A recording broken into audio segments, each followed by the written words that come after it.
Well, hello there, my fellow rushers. How are you doing today? King Rexy here, and today we're gonna be reviewing all the premium towers at once. Yeah, because why not? I didn't feel like making individual videos on them because I can just summarize the information for them pretty easily.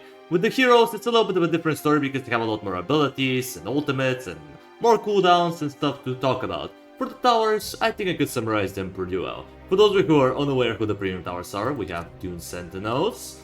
We also have Grim Raids, Elven Stargazer, Battle Brewmasters, and our favorite, Necromancer. So yeah, those are the 5 premium towers, and I'm gonna be talking about them individually. So yeah, let's begin. And we're gonna start off with everyone's favorite, the Dune Sentinel. Deadly, like the desert. So let's get on with the Dune Sentinels. As far as price goes, they're not super expensive. They cost 80 bucks at tier 1, Deadly, like then the it goes up to desert. 120, First, strike 170, first. and it finishes off at 260. Deadly. In other words, they're a little bit more expensive than like the Royal Archers and the Paladin Covenant, but honestly, they're not that hard to get going. Now, the main thing about them that you need to notice is their basic attack. It deals between 16 to 25 physical damage every 0.8 seconds. But the funny thing is, they get bounces. Now, it all depends on which tier of the tower you get it to. So, let's showcase it by putting it... actually, we can put it here and just start. Because you can see, at tier 1, it's not gonna do all that much. Because the bounces of this tower increase based on its level. So right now, we just have this single target enemy, and yeah, we're not gonna do anything to him, we're just gonna throw a little blade at him. But yeah, look at that, we can bounce it to 2 enemies. Now, it increases to 3, now it increases to 4, and at tier 4, it increases to a total of 5 enemies. So, in general, you can hit up to 5 enemies simultaneously, which is pretty cool. And now what about the abilities of the tower? Well, you have the bounty shot, or as most people call it, the money shot. And what does it do? Well, it deals 46 physical damage to the targeted enemies, and any target that's killed by it generates extra gold. Now that sounds awesome at first glance, because you know, extra money. Who doesn't love it, getting extra cash here and there? But you have to consider this, 46 physical damage. Then it goes up to 94 physical damage, and the gold doubles. And then the amount of damage is 142, and the gold increases again by 4. So it's gonna go from 4 gold per kill to 8 to a whopping 12. But you do have to consider one thing. You're spending whopping 750 bucks on an ability that, even though does alright-ish amount of damage, it's not gonna be like ideal to open up the fight with. You wanna save up the bounty hunt or money shot ability for when the enemies are already kind of low, so you can execute them. Now, the funny thing about this ability is that it gives you gold even from enemies that normally do not give any gold, because, for example, Glarelings and Lesser Eyes, they do not give any bounty when killed. So if you kill them with the bounty hunt, you're gonna get free gold. So that's kinda cool, right? Well, yes it is, but you have to keep in mind, the tower does struggle in quite a few areas. It's single target damage. Atrocious. Look at that. This enemy is just getting through by the tower like if there's no tomorrow. We're not doing jack to him. And that's because of the low damage. 16 to 25 is not enough to deal with a lot of enemies. The majority of enemies, especially in the third area, can easily go by this tower unless it's getting supported. Now, the main problem with the money shot, I know I've been talking about this ability non-stop for a while, but trust me, we're gonna move on to the next one in a bit. The main issue I have with Bounty Hunt is that it requires the tower to get the last hit, which you're not gonna use only Dune Sentinels the majority of the time. So, in order for this ability to be useful, you need to either A, place the tower ahead of everyone, or place it in a choke point, because the tower does pretty well on choke points, as you may have noticed. But, again, my only problem is the ability is too inconsistent. Because even if you get the wonderful 6 kill with the bounty hunt, you're still gonna get only measly 60 gold.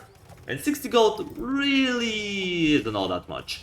Considering you're spending over well, technically a total of 750 gold to max out the ability, it's pretty bad. Plus, you have to keep in mind, it's physical damage, so against armored enemies like the Abominations, it's not gonna do much. The next skill, Whirling Doom. It launches Whirling Blade to the pad that deals 60 to 24 physical damage per second for 4 seconds. Honestly, it ain't all that bad. It's a pretty decent ability if I do say so myself. Is it great? No, but I'm not gonna say that it's bad either. If anything, it's just a nice little addition, but it kinda contradicts with the Bounty Hunt. Because the Whirling Doom, it requires you to literally position the tower in a choke point, because the way it works is, it's gonna position these blades, and they're gonna stay there, and any enemy that passes by them takes damage. Now, the problem is, again, the two abilities don't work well together, because one of them requires the tower to be at a choke point, while the other one requires it to, well, be isolated, so you can get the kill with the Bounty Hunt.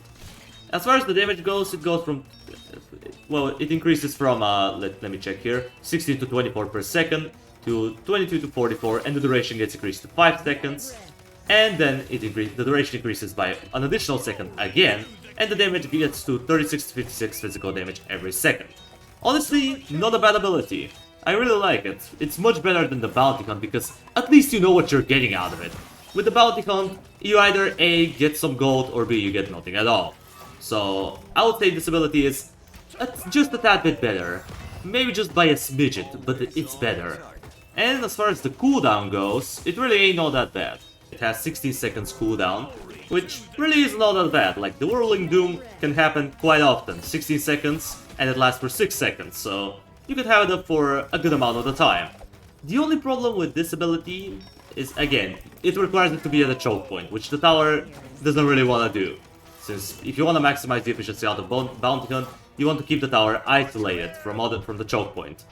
So yeah, it's a bit difficult to get used to the Doom Sentinels, but honestly, they're pretty fine. Just not my personal favorite tower, but they have their usages here and there. And also I forgot to mention one little detail about the Whirling Doom. Enemies that get in range of it get slowed by 20%. Which, you know, it's not super noticeable, but it's there. So that's another W to the tower.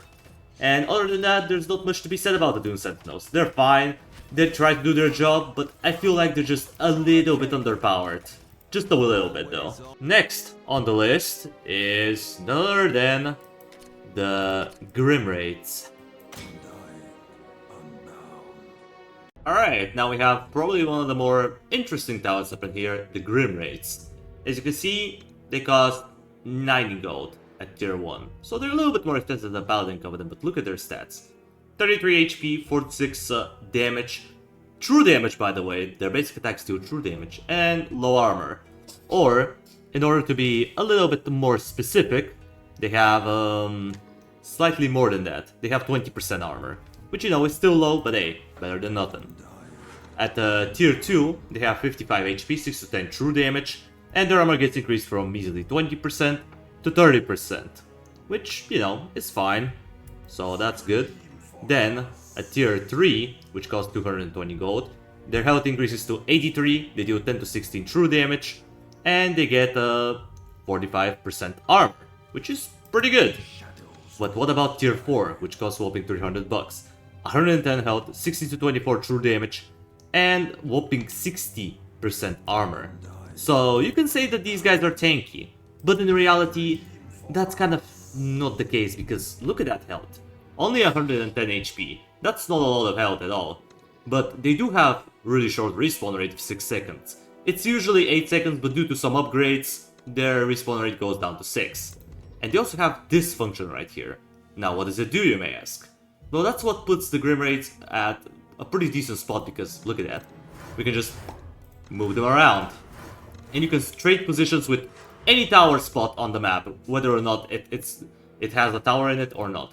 The only ones that you cannot do it with are spots that have rubble in them. You have to clean them up if you want to utilize them. As far as their abilities are considered, they are iffy. Well, at least one of them is. The first ability, the Soul Siphon. They basically get 50% extra damage after spending 5 seconds in combat. Then it goes to 75%, and then 100%. In other words, they double their damage if they spend more than 5 seconds in combat. But then again, the problem with that is they don't have a lot of health. So against enemies who deal other type of damage that's not physical, they're gonna have a little bit of a harder time boosting up their damage. But if they manage to do that, look at that, 32 to 48 true damage. And you're gonna start melting this Abomination. Like, look at that. Abomination nearly deleted. But still, you only get 2 of them. So that feels like a bit of a lackluster. Just a little bit. But that's why you have the second ability, Undying Dread. Defeated rates fling themselves against a nearby enemy, dealing 60 true damage, reducing its speed and halving its attack damage. That sounds pretty good. And the nerf and the debuffs they apply on are really good. They basically, well, allow me to explain. Both of the debuffs last for 5 seconds, and you reduce the enemy's movement speed by 40% and their damage is halved. So that's pretty good. And the damage increases from 60 to 120 to 120. Sorry, 180 I meant to say. I think I said 120 twice. Oops. But yeah, honestly, the Grim rates are fine. That's all I'm gonna say, they're fine. Their damage is pretty good. Again, they do true damage, a lot of true damage, which compared to other barracks, that's quite impressive. But they're just not my type of barrack. Personally, what I want from a barrack tower is to stall, to give me time to deal with other enemies. But these guys, they kinda just go in, tank for a bit, do true damage, and if they get killed, they do even more true damage and nerf the enemies. Which is pretty good in its own individuality. Like, I can definitely see people liking this tower, but personally, in my opinion, I feel like this tower is not the greatest. Especially if you're on a level that's not the Overseer. Because on the Overseer level, they cook. And I mean it. They do a lot on this level because of the random tower teleportation. You can just trade positions with the tower that got teleported, and there you go. Now you're back to being safe. So that's always nice to see. Personally, they're not a tower that I utilize often, but I think it has potential. It's definitely not the worst tower out of the premium towers, because at least it provides consistency. You know what you're getting out of these guys. You're getting damage, and you're getting some stalling power in return, plus the ability to move to trade positions with any other tower in the game. And that's just that's like the bare, we're just scraping the top of it, because do you realize that you can use it in more effective ways? Let's say we have a tower with an inst skill, and there's a high tier enemy, but the tower is pretty far back. So you can just trade positions with the Grim Rates, inst skill, and move it back. If you have a big AoE attack at the ready, trade positions with the Grim Rates. If you need a stronger barrack like the Paladin Covenant, just change positions. If a tower wasted an ability and now it's on cooldown, you could just switch it up. You know, you can do a lot of fun things. Like if you're good with micro and you want to really maximize the efficiency out of your gameplay, the Grim Rates are good. But I don't think they are necessary in order to win the game. Personally, I think they're not worth it, at least in my personal opinion. If you do enjoy them though, I would say give them a try. Moving on to quite an interesting tower, the Elven Stargazer. Reach for the stars. Now we're moving on to the Stargazers, the Elven Stargazer. Now this tower is quite expensive, 130 bucks just for tier 1. That's quite pricey. But it does have a pretty interesting attack. The way it works is pretty simple. It's gonna shoot at 5 random enemies within its range. And it has 2 seconds attack speed, so it ain't that bad compared to like the Arcane Wizard. The Arcane Wizard has a much slower attack speed. I believe it's 2.5, maybe... Nah, I think it's 2.5 seconds. I could be wrong on that, but I feel like the Elven Stargazer had just a little bit faster attack rate than the Arcane Wizard. But yeah, look at the cost, 180. But also, you get more range and a significant damage increase. 260, I don't like where this is going. But the damage, again, look at that, 15 to 28 from 8 to 16, that's pretty big. And also a decent range increase. 320, you're already forcing my hand here, man. But then again, look at the damage, 25 to 46. And that's per bullet, by the way, that's not the total damage of the tower, that's per shot. So yeah, it does a lot of damage. and it also packs a punch versus single target enemies, if somehow you manage to get a single enemy in your range. So let's throw these guys out. Look at this abomination, it has 1000 health on impossible. Let's see what the tower is gonna do to him. Yeah, that was pretty decent, about almost 190 damage. And keep in mind, the tower deals magic damage since it's a mage, so that's a given. Now, let's talk about abilities. Its first ability is Event Horizon, teleports up to 3 enemies back down the path. And the teleport is decent-ish. Like, I'm not gonna say it's a good ability because it does have one negative, which is the cooldown. It does take a while to charge up. It has 25 seconds cooldown. So you're not gonna be able to utilize it super often. And one thing that I'm not sure if it's a feature or if it's a part of the code, but yeah, the teleport can proc off one enemy being in the range, which I don't think it's supposed to happen because look at that. The number increases to 4 and then to 6. As far as cost goes, it's just expensive at tier 1 and then it's relatively affordable at tier 2 and 3. The only problem, again, with the teleport is that it can proc off one enemy being in range, which really shouldn't be happening, but it is. However, the teleporting distance also increases by 5 nodes, so it goes from 20 to 25 to 30 nodes. And even though it doesn't sound all that much, it's noticeable. You can definitely notice the difference once you upgrade the ability. But, even though the tower seems kinda cool, it does have one major weakness. And what is said weakness, you may ask? Well, it's pretty simple. The second ability, which is named, funnily enough, a Rising Star. Enemies killed by the tower explode in a burst of 3 stars that deal 16 to 24 magic damage to enemies. So, that's cool. Then, the number increases to 4 stars and the damage goes from 28 to 42. Then it increases to 5 and the damage is 36 to 54 magic damage. Now, that's some big numbers if I've seen one. But the problem is, again, you need to get the last hit with this tower. And unless you're doing it like me, where you just spam the tower, it's gonna be difficult. Because consider this, you're gonna have other towers in conjunction with it. So the more towers you have in range, the less likelihood of the Stargazer getting the kill, which means less Rising Star. But if you manage to get the Rising Star at a good time, you can get some really satisfying chain reactions. The tower is strong, but it's too inconsistent for my liking. If Rising Star was more consistent, I would say the tower is phenomenal. But due to its lack of consistency, I just can't really say the tower is great. It has potential, don't get me wrong. It's not like it's useless. But I think the tower execution could have been a little bit more well done. Our second to last tower is everyone's favorite. He's here again, back from Frontiers, the Necromancer. Everyone's favorite tower is here now, the Necromancer. It costs $100 at tier 1 and it deals between 4 to 8 magic damage on 1.5 seconds attack speed, so compared to the Elven Stargazer that we looked at, the Necromancer has pretty decent attack speed. But, as you can see, it also has another feature. It can store up projectiles. Up to 4 projectiles, by the way. So, the tower can definitely do some burst damage to the first enemy that comes in range. So, that's nice. Then the cost goes up to 140, and the damage increases from 4 to 8 to 12 to 20, and it gets a little bit of range. $200 for tier 3, and it deals 20 to 36 damage with a little bit of range increase. And last but not least, tier 4, 260, and the damage is 36 to 68. So yeah, I don't know about that. Like, the damage was pretty consistent, but until now. At tier 4 the damage just kinda goes a little wild. Because there is a big difference between its lowest and highest damage. I don't know about that, Chief.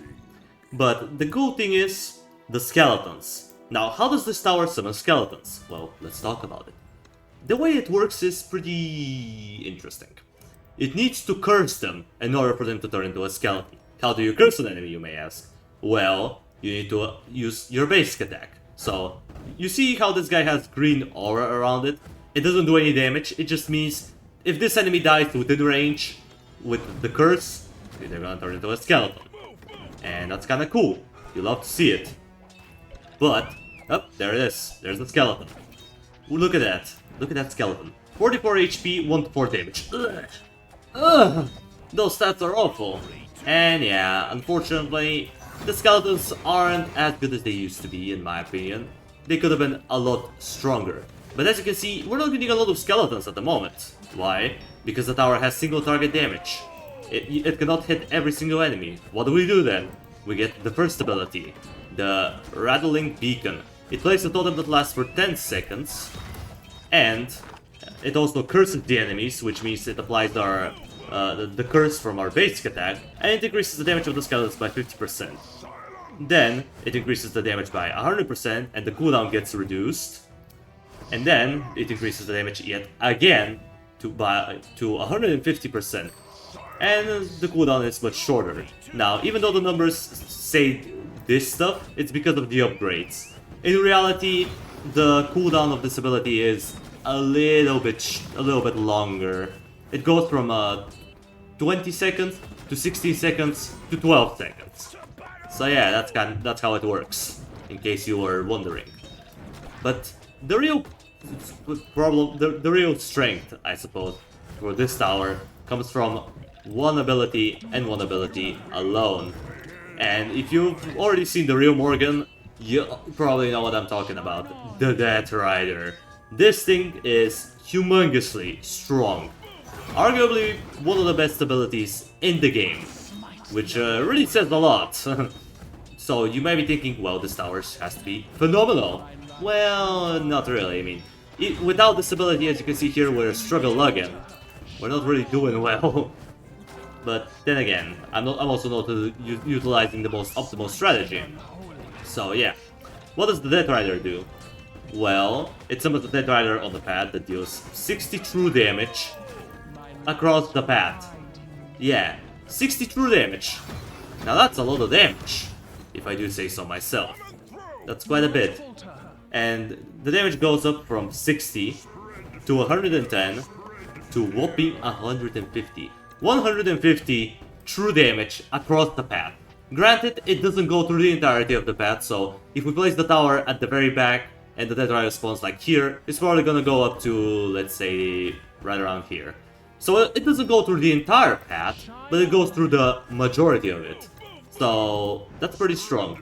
And one thing that you probably don't know is that the cooldown of the Death Rider gets shorter with upgrades. It goes down from, it starts up at 30 seconds, then it goes down to 26, and then 22 seconds. So in total, every 22 seconds, if you have a maxed out Death Rider, you're gonna be dealing a crap ton of true damage. So that's nice. And if you're noticing, we have a skeleton limit. We can go up to 6 skeletons. And I believe the number of skeletons increases based on the tier of the tower. So you're gonna start off with 3 skeletons max, then 4, then 5, and then 6. And you may be wondering, well, can you summon only baby skeletons? No, not at all. You can summon anything. Anything you want. Well, not anything, quite literally, but you can summon something stronger. Which we're gonna try to showcase in a minute if these enemies decide to die any day now. Come on, 1 abomination down. I want 1 abomination to bite the dust. Is it too much to ask? Oh, there it is. You can get a Bonum, or Bone Golem, who has 132 HP, and the damage, ignore it. It's not 15 to 25, it's because of the totem. In reality, the damage is more like 6 to 10. So, yeah. The Bone Golems basically spawn from high tier enemies, or enemies that have a lot of HP. I'm not sure what the exact HP threshold is, but yeah, it's cool. The Necromancer tower is cool. That's all I have to say about it. It's a cool tower, but it's definitely not the broken BS that people want it to be. Like, it's good, but it's not the greatest in the game. Definitely not. And last, but certainly not the least, we have the Battle Brewmancers. And now, onto the last premium tower that you can get, the Battle Brewmaster. It costs 120 bucks at tier 1, and deals between 7 to 11 explosive damage on a 3 second cooldown. Kinda mid. 180 bucks, the damage 18 to 28. $260 for tier 3. 35 to 53 damage. And at tier 4, whopping 60 to 90. So, the numbers might seem good, but you have to consider the attack speed. 3 seconds is quite a long cooldown. So, in reality, you're gonna be doing more like 20 to, let's say, 30 damage per second on average. So, yeah, it's not the greatest, definitely not by a long shot. And speaking of which, it has long range across every tier. Unlike a lot of other artilleries, well, actually similar to other artilleries, it doesn't get any range increase, which is kind of sad. As far as the basic attack goes, it has a hidden niche feature that you're not gonna notice unless you play with the tower. So, the way it works is, every time it hits an enemy, it reduces their basic attack damage by 25%. Let's take a look at this abomination. It has 26 to 38 damage. Now, it goes down to 20 to 29. And the duration is, I believe, 4 seconds. So in other words, if you keep the tower at a choke point, you can literally make the choke point survive for much longer. Only because of the fact that you reduce the enemy's base damage. Which is kinda cool, I'm not gonna lie. I do appreciate this fact. The only negative though is, unlike the Arborean Emissary, where the curse effect gets stronger based on level, here that's not the case. It's always gonna be reducing the enemy's bonus damage by 25%, regardless if it's at tier 1 or tier 4. So that's a bit unfortunate. The first ability, Elixir of Might, summons an empowered warrior to fight in the path. It has 100 health and deals 26 to 38 physical damage. So yeah, basically we summon Asterix. A beefy Asterix boy. But as you can see, it doesn't say what's the cooldown. What's the cooldown, my guy? Well, it's 15 seconds. So yeah, 15 seconds respawn time for something like this. I don't know how to feel about it. Then, if you upgrade it again, the HP goes to 120 and the damage increases to 37 to 55. Then he gets extra 20 HP and the damage increases yet again, 48 to 72. So yeah, in other words, he's doing damage. He's a damage dealer. But the problem is the attack speed. 1.5 seconds attack speed. So the number is actually a little bit lower, like if we're talking damage per second. Honestly, not the greatest ability in the game, but hey, it's an extra staller. So if you want an extra unit that you can put at the choke point, that's good. And it honestly makes sense for a tower like this, because, again, the main purpose of this tower in particular is to be put at a choke point and allow it to survive for longer. And I would say it does its job really well. So yeah, having that extra unit helps out a decent amount. Now, the bigger question is, what about the second ability? What does it do? Is it strong? Is it bad? Well, let me showcase it. So, Bad Batch. Throws an auction's barrel that deals between 80 to 120 physical damage. The barrel leaves a poison that deals 4 true damage per second for 5 seconds. Now, that doesn't sound bad, but then look at the damage. 176 to 264, and the poison remains the same. And the damage, again, increases. 288, 432. So a little inconsistent, you might say, just a wee bit, but it must be on a short cooldown, right? Right? Well, guess what? You're wrong. This thing has a whopping 30 seconds cooldown. And that's not the worst part. Look, once he throws the barrel, there's a big delay. 1, 2, 3, and 4. It takes 4 seconds after the barrel drops to explode. And the thing is, it works like most other artillery shots. It's gonna predict where the enemy is gonna be at.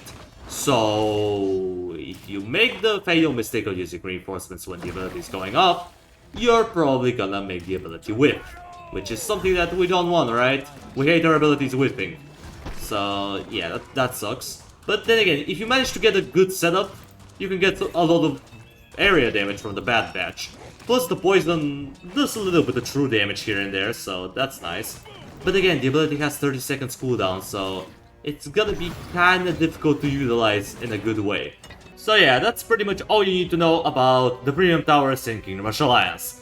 Now, if I have to rank them personally from worst to best, it will go as follows. Dune Sentinels, Elven Stargazer, Grim Wraiths, followed up by Necromancer, and the Brewmaster. So yeah, I think that's my personal ranking. Which ones will I recommend? Well, I don't know, because everyone has their own playstyle, and I'll leave this decision up to you. If you want to see me rank them more specifically though, I'll be making a tier list on every single Tower Kingdom Martial Lance very soon. It's probably gonna be out in a couple of days, so stay tuned for that. And yeah, hopefully you guys found this video entertaining as well as educational. And with that out of the way, that's gonna do it for today's video. Thank you everybody so much for watching. I appreciate you for sticking around to the end. Subscribe if you want to see more of this content in the future. And while you're at it, drop a like on the video. It means a lot to me. And I will see you in the next video. Until it comes, that was King Rexy, over and out.